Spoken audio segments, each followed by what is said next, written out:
A despeito de todas as dificuldades que Paulo teve no seu ministério apostólico, ele sempre reconhecia que toda a vitória chegada em suas mãos era um triunfo vindo de Deus.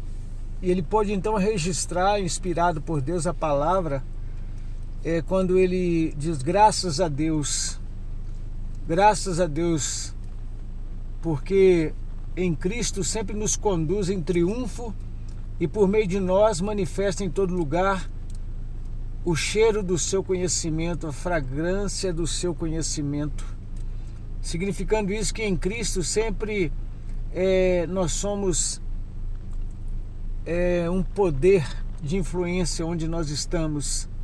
E aqui significa se conduzir em triunfo, significa Paulo usando uma figura, uma imagem de uma cerimônia, quando um oficial romano, ele entusiasmado, e ele, depois de uma vitória conquistada, ele, junto com o general, segue vitorioso numa honrada caminhada festiva e cheia de uma cerimônia cortejada, em que pelas ruas eram jogadas pétalas de rosa, à medida que amassada pelos pés daqueles cavaleiros, subia um aroma agradável. E Paulo então fala que nós somos conduzidos em triunfo, porque nós somos para com Deus o bom perfume de Cristo.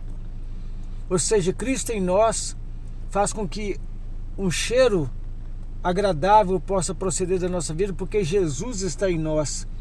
Porque nós somos para com Deus o bom perfume de Cristo, tanto nos que são salvos como nos que se perdem.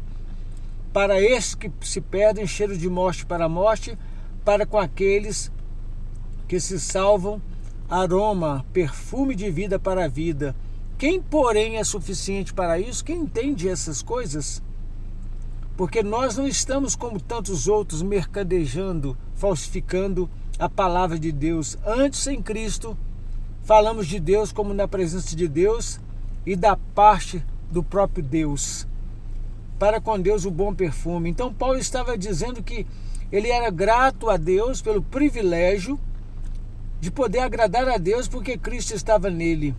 Então ele descreve esse triunfo, essa vitória, como servo de Deus fiel, exerceu uma influência a favor do Evangelho no meio de uma conturbada disputa de aqueles que queriam assumir um apostolado, um ministério mercenário, sem na verdade querer expressar e colocar em evidência o amor de Cristo.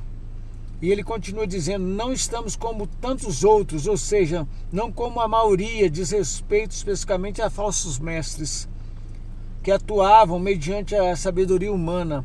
Paulo diz, nós falamos de Deus como na presença de Deus, com sinceridade, na presença do próprio Deus, porque nós fazemos essa representação quando profetizamos a palavra de Deus. Ou seja, é um produto realmente fruto de um interior devotado e voltado para Deus. Ou seja, é quando nós podemos perceber que vale a pena todo o esforço, porque ele nos leva a compreender essa jornada triunfante pela fé em Cristo, ao ponto da Bíblia dizer que nós não somos vitoriosos, nós somos mais do que vitoriosos. Nós somos mais do que vitoriosos naquele que nos amou, porque estou certo, Paulo disse, que nada nos pode separar do amor de Deus que está em Cristo Jesus, o nosso Senhor. E que Deus nos abençoe